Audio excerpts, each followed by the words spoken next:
NPR and PBS was up on the chopping block recently to get funding taken away from them. And then there was some opposition against that because, well, there's been this bill that was passed under the Biden administration, like Biden's Build Back Better bill, to bring broadband internet to these rural areas. Of course, they made the application process so, purposefully, I mean, and this is again kind of coming from Jon Stewart and this other self-proclaimed like liberal Ezra Klein that Jon Stewart had on his show, that you could have designed a way to make this bill more difficult for those rural people to get internet than the way that this bill was designed.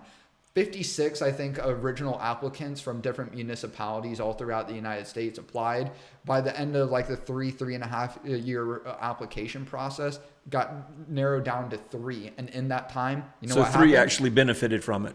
Well, just got approved and are continuing to want to move forward with it. So it was set up to where you couldn't take advantage of it. Right, because they want to push the state media narrative from NPR or PBS where you're not getting any other news and you're only getting this information about what's going on.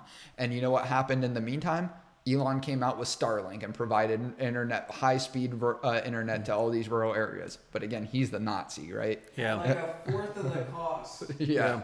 Man, I have just real quick. It came to my attention from a financial guy that I followed, and this guy was very much clairvoyant type of. He wasn't a money manager. He was a guy who studied the economy and made predictions. So he was a little colorful character, not anything crystal ballish. But one of the things that he said that I have learned and I respect is that the person that stands up throughout history and is radical and really believes in what they're saying and it goes against the flow, even if the flow wants it and talks about it, anybody who stands up and actually does the progressive thing will be ridiculed and will be shunned and will be persecuted by the mass. Right. The mass. And that's, I think, exactly what's happening with Trump and Elon Musk. Absolutely. Yeah. Same thing happened with Samuel Insull, Thomas Edison's right-hand man that really built Thomas Edison's empire into what it became. And well, then Ford too.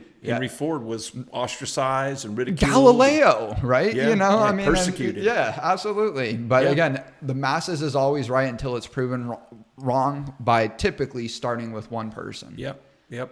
Those are the real heroes, the people that stand in the face. And I've always said, a strong leader, a true, really strong leader will stand in front and be unpopular and can stand and face the fire.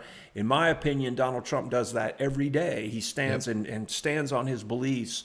And any other person in modern times, I think, literally any other person in modern times would have crumpled with what he and his family went through really these last 2 election cycles. It's phenomenal what he's let alone the one that he actually, the first one. But it wasn't as bad then because I don't think, again, no one expected him to win the night of until Hillary Clinton won. All the jokes and he was a laughing. He was a Saturday Night Live. He was a joking matter, not was a real punchline. threat like he was is. a punchline, right. and then he won. Real threat, yeah. He won, and a lot of.